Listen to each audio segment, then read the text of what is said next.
Hi, this is Matthew to do another Rolling Stones album review. We're in 2005 now with A Bigger Bang. I guess they liked the idea of like formation of the universe or something. The Stones, I guess. Apparently, according to Wikipedia. Yeah, this is a pretty cool album.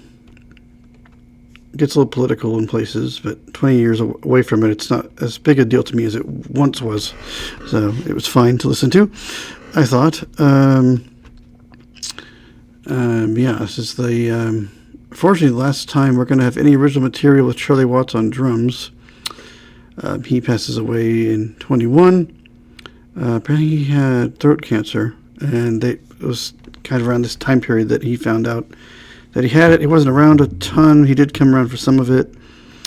But obviously he's around for at least one more album for sure.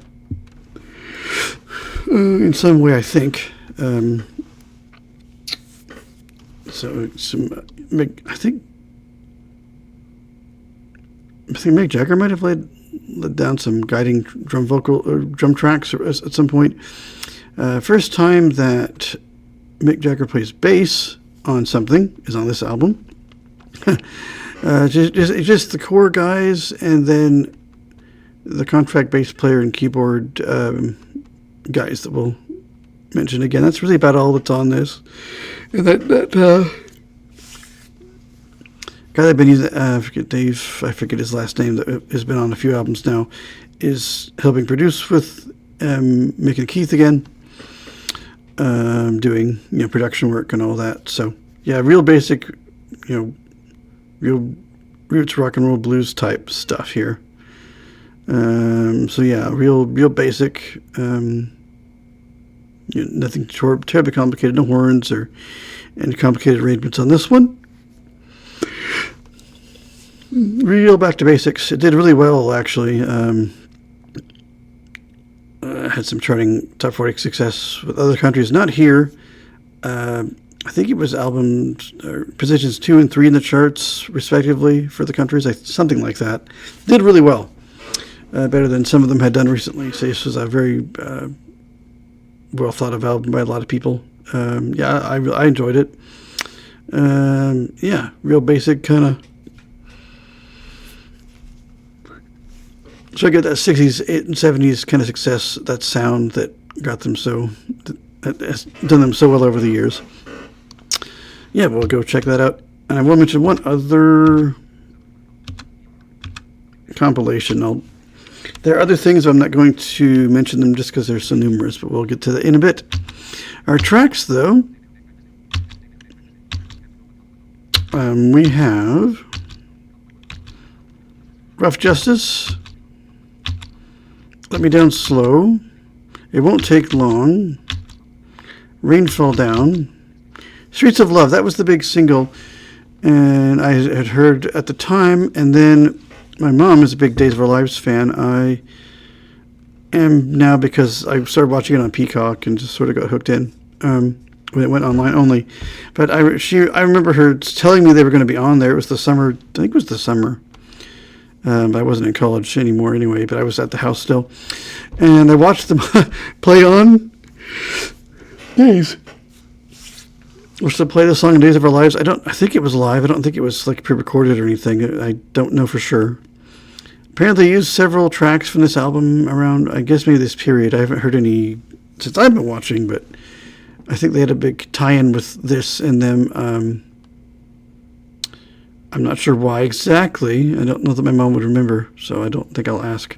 If anyone knows, though, who's a big Days fan, do you remember what?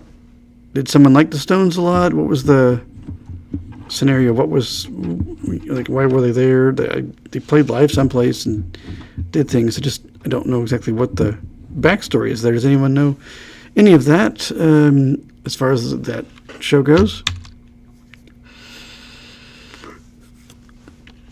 Then we have Back of My Hand, She Saw Me Coming, Biggest Mistake, This Place Is Empty, Oh No, Not You Again, that's what it's called, Dangerous Beauty, that gets a little political there, And then Laugh I Nearly Died. And then Sweet Neocon, a very political song. That's the one that annoyed me at the time. Does not annoy me now, 20 years later. I'm okay with it for what it is. And then Look What the Cat Dragged In. Driving Too Fast. And then we end with number 16, Infamy. Which is kind of a weird play on words in the song, but yeah, a few Keith Richards vocals again, of course. Our people, though, Mick Jagger vocals and guitars and keyboard and vibraphone.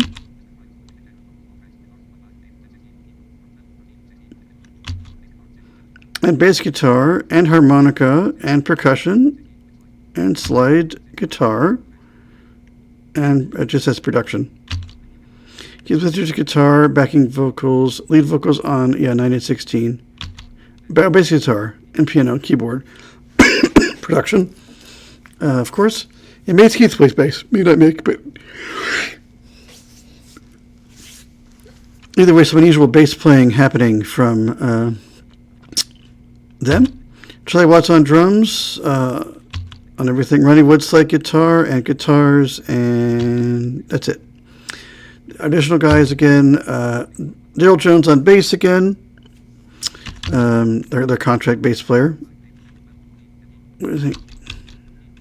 Yeah, Daryl. Okay, Daryl Jones. And then Chuck Leavell on piano and organ, and the keyboard guy basically. Matt Clifford on keyboards and vibraphone and organ and piano and programming, assuming up some keyboards. Just and string arrangement and production help also.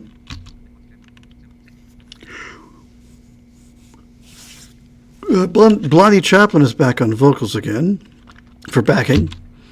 Don Was, the producer, that's the guy I was thinking of. Don Was is on piano. He also helped produce this album.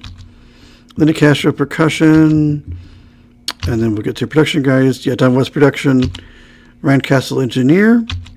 Andy Broward, assistant engineer. Brohard, I think it's Broward, assistant engineer. Dave Sardi mixing. Chris Sharma mixing on everything. Jack Joseph Pugh mixing as well. Dean Nelson, assistant engineer. J.D. Andrew, additional engineering and editing.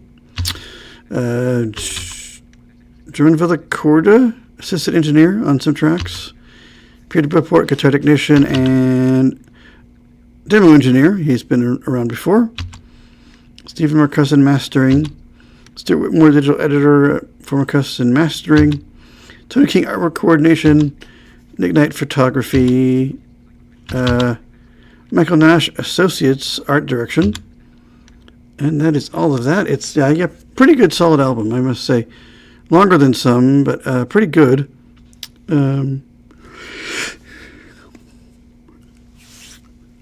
The CD ones are just always longer than like 40-some minutes, so they're 50-plus minutes of material. Lots of good stuff.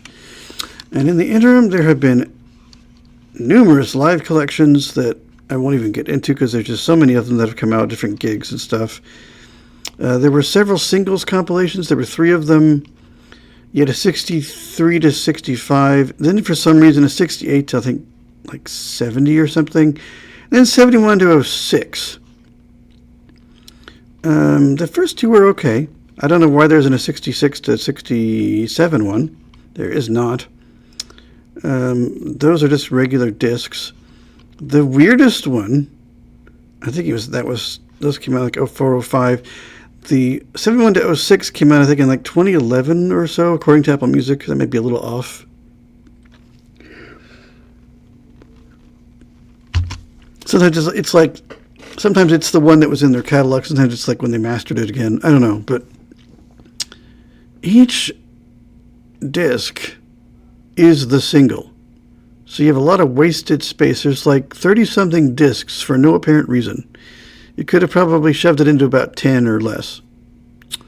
And it was kind of nuts because, like, especially in the 90s and onward, any mix of any kind was included on the thing of the song. And then you'd have random other older songs that would show up out of nowhere. Yeah, it's weird. I'm not going to read it all. It's ridiculous.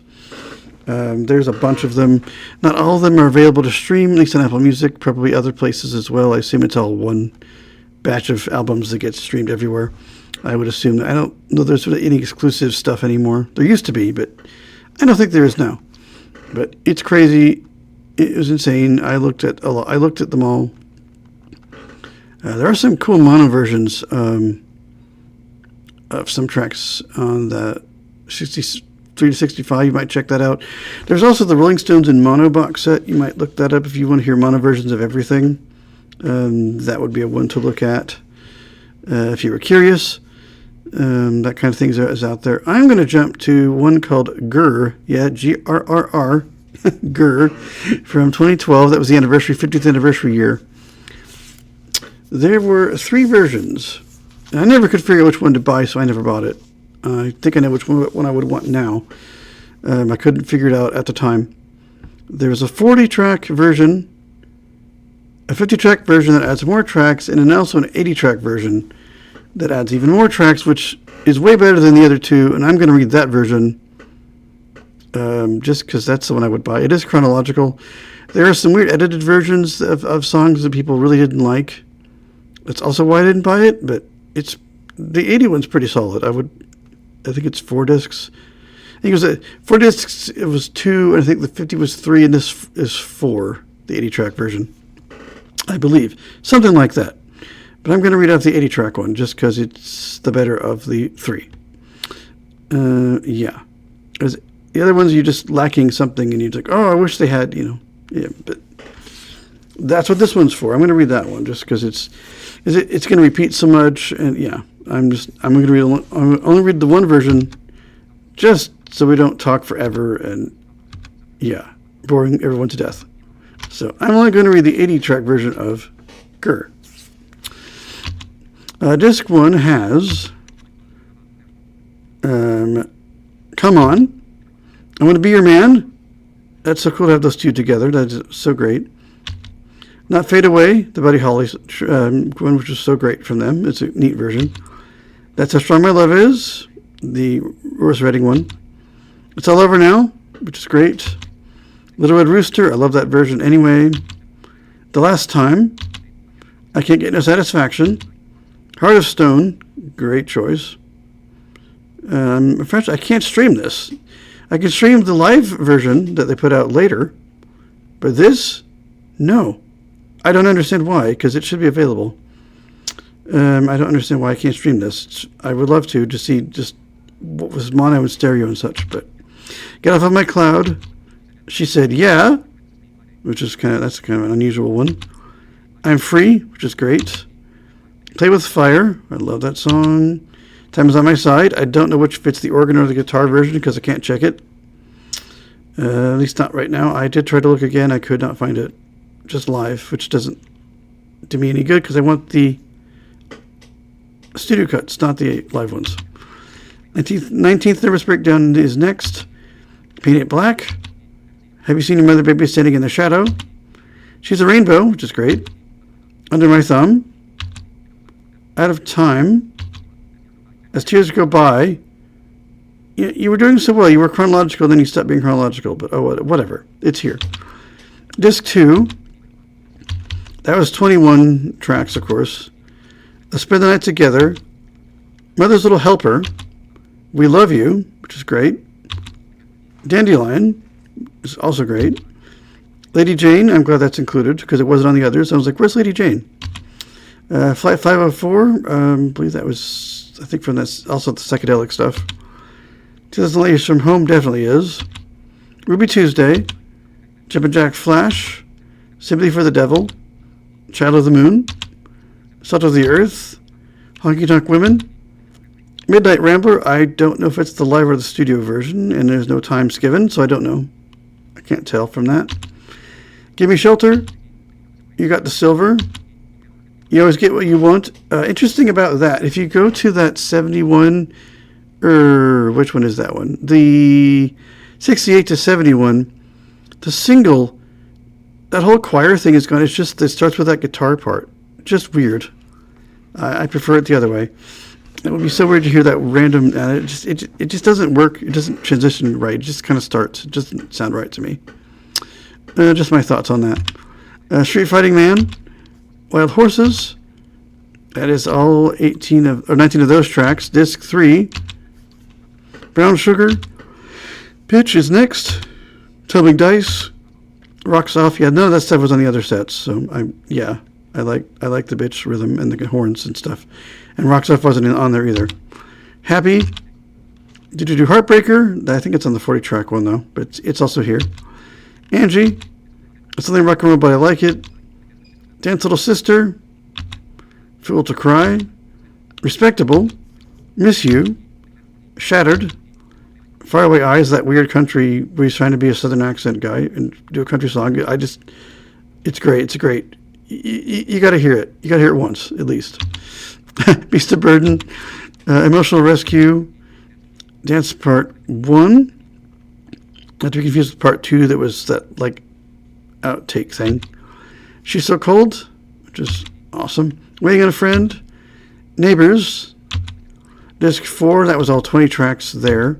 Disc 4 has Start Me Up, Undercover of the Night, She Was Hot, Harlem Shuffle, Mixed Emotions, High Wire, that from that live album, Almost Hear You Sigh, You Got Me Rocking, Love Is Strong, I Go Wild, Like a Rolling Stone, that's from that live No Security, I think it was.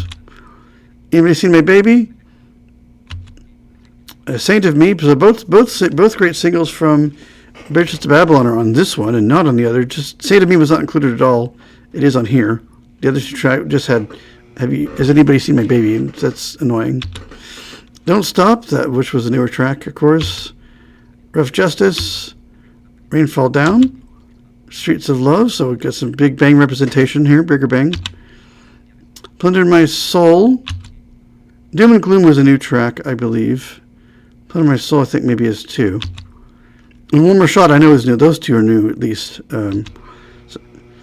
So you get a bonus disc of some IBC demos from 63.